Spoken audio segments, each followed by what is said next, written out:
So, welcome to this episode of the Dental Assistant Nation podcast, powered by Ignite DA. My name is Kevin Henry. I am the co-founder of Ignite DA, as well as the editor-in-chief for drbicuspid.com. And whether you found us through one of the many podcast channels we are on or Dr. Bicuspid, certainly appreciate you listening. And excited today to have on somebody who I've gotten to know real well over the last couple of weeks, and that's Dr. Edward Feinberg. Dr. Feinberg, how are you today? I'm fine. Great. And I'm so glad that you've joined us. I'm excited for our talk today. Would you just take a moment and kind of introduce yourself to our audience? Yes, hi. I'm Dr. Ed Feinberg, and I have a very unusual background in crown and bridge work. I practiced dentistry in New York for 41 years, and now I'm practicing here in Arizona for the last 2 years.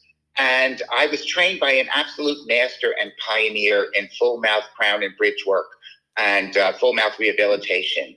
My father taught me all these techniques, and the techniques that I've used for all of my career have a 70-year track record. I have over 100,000 pictures of crown and bridge cases that go back to 1950. All the teeth prepared and handled the same way, and the cases followed for decades with x-rays.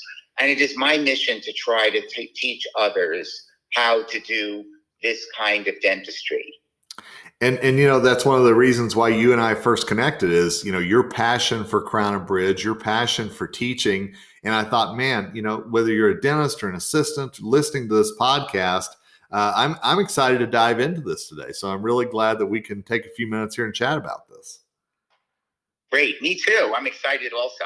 So let's kind of start with a little bit of the bad side, shall we say? And I'm wondering, you know, you have all this experience, as you said, you have all this documentation. What are some of the main problems that you're seeing with dentists, team members, whenever it comes to the clinical side of their practices? Well, I see a lot of dentists having trouble with crowns falling out and recurrent decay under their crowns.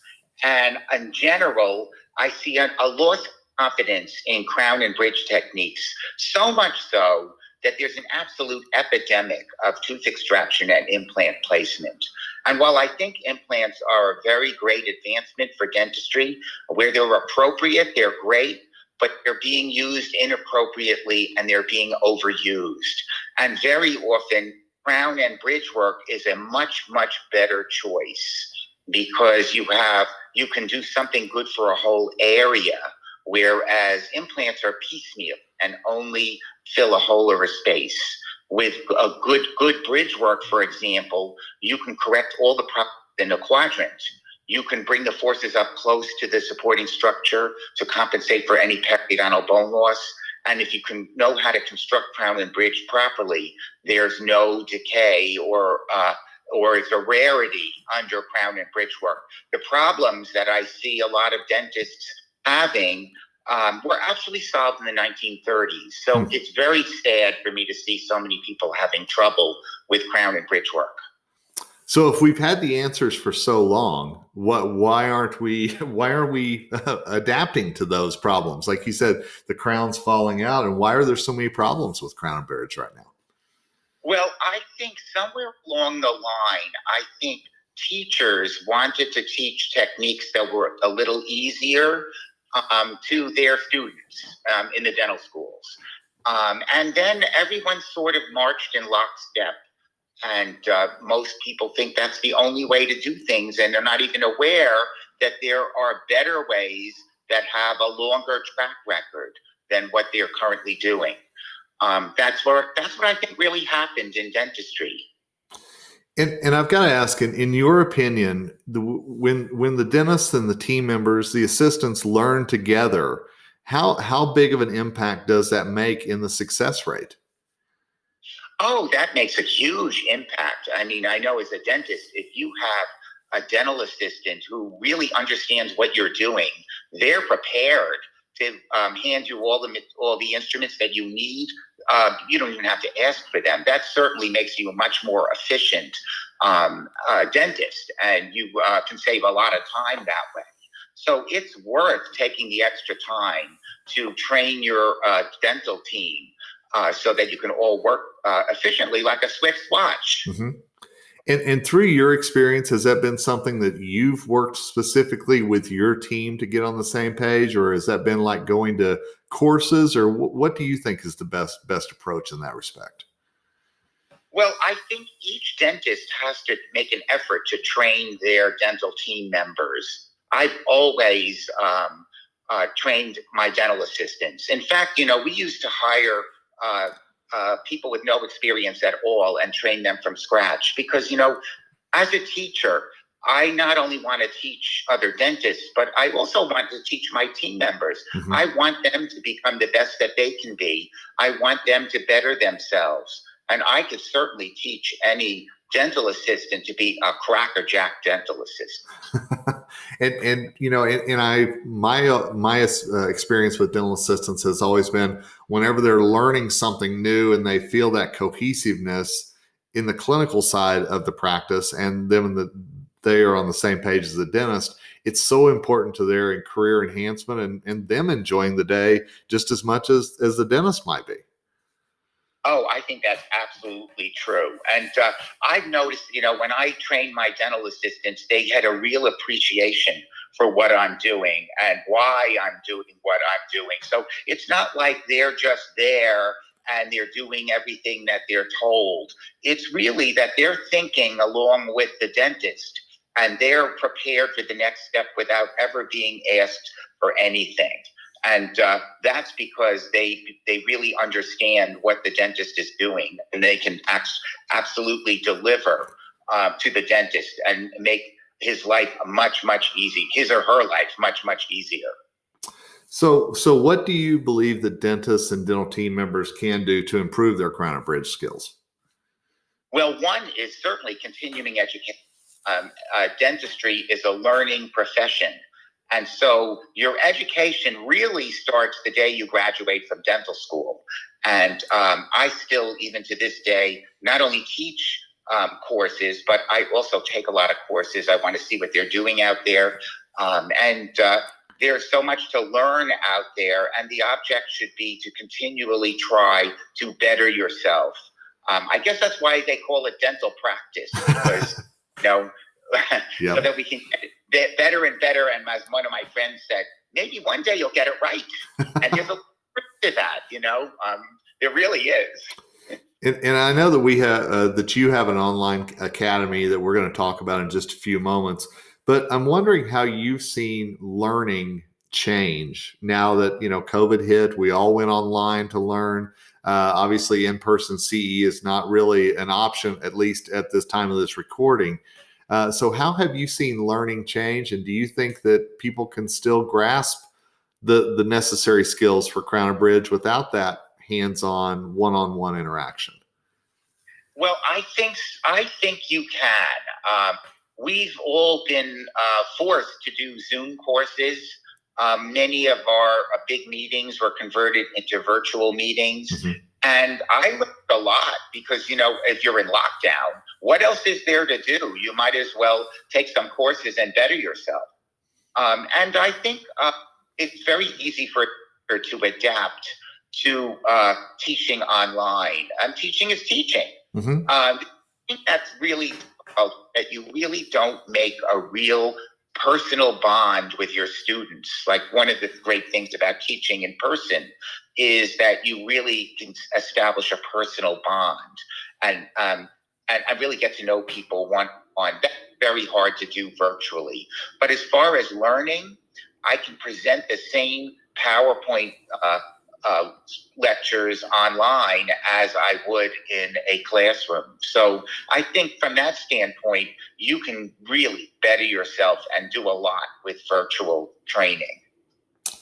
I'm curious about your answer to this question. As you said, crown and bridge has been around, decades. And implants has become kind of a hot commodity. It's the new shiny penny for a lot of people, incorporating them into your practice. How does crown and bridge stay current, stay modern, moving into this next decade? Does it still have a big place in a practice, in your opinion? Oh, without question.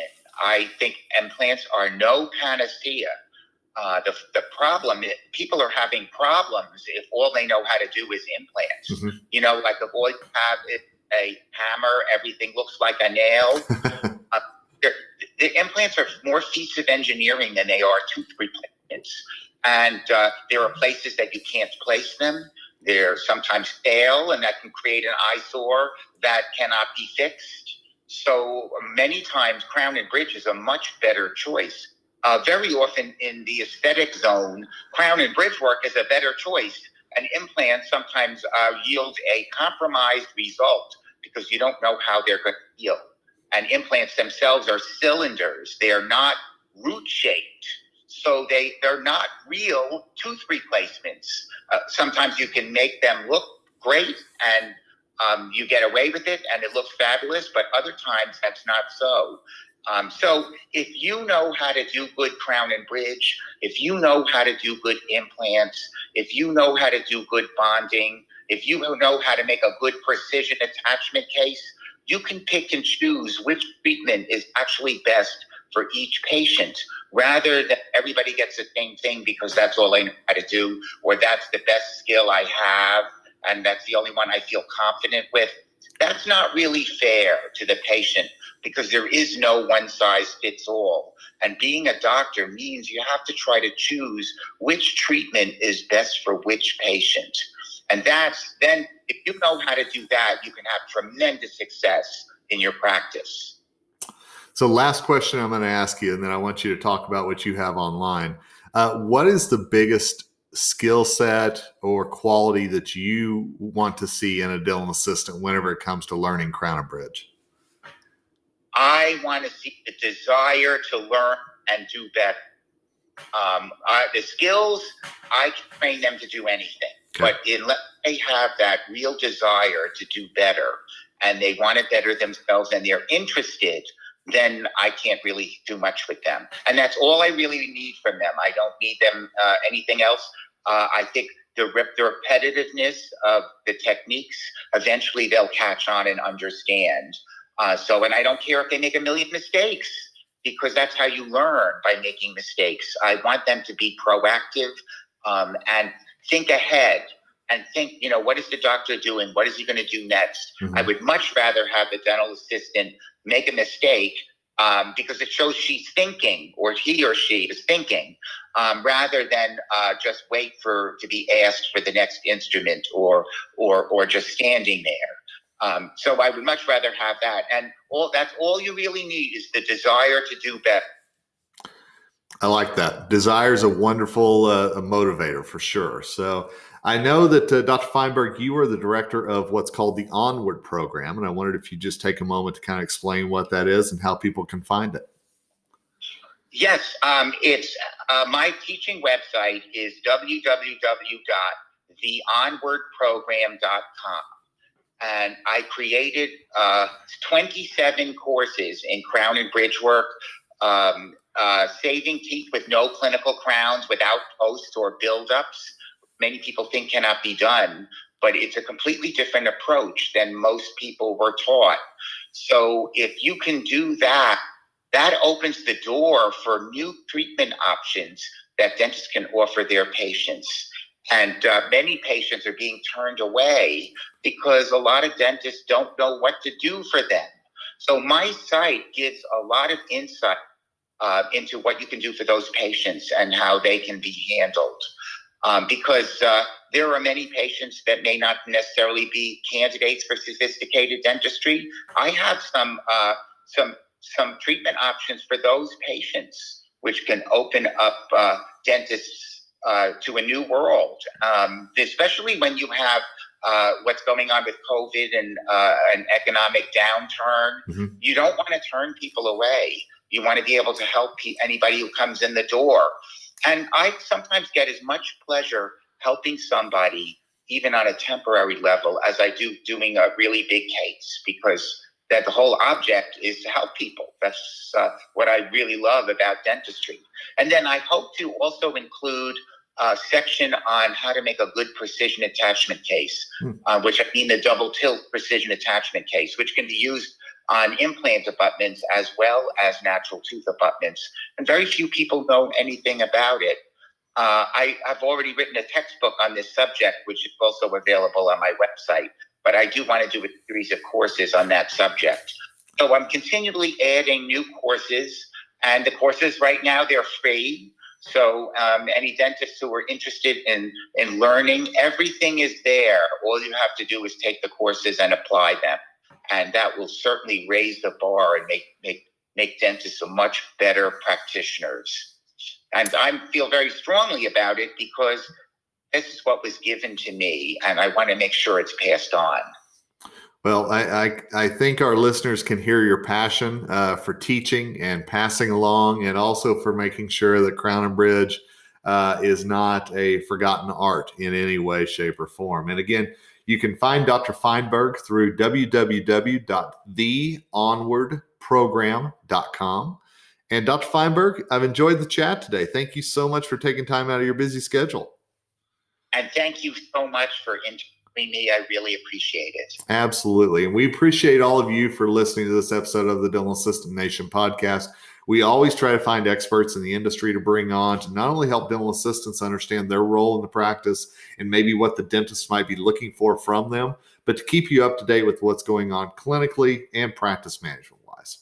So thank you again for listening. Certainly, if you want to subscribe to us, we'd love that. If you want to give us some ratings or some ideas for future podcasts, hey, we are always all ears. But for now, Kevin Henry, co-founder of Ignite DA and the editor-in-chief for drbicuspid.com, signing off, wishing you great wealth, great health, and great success in the days ahead. Together, we rise.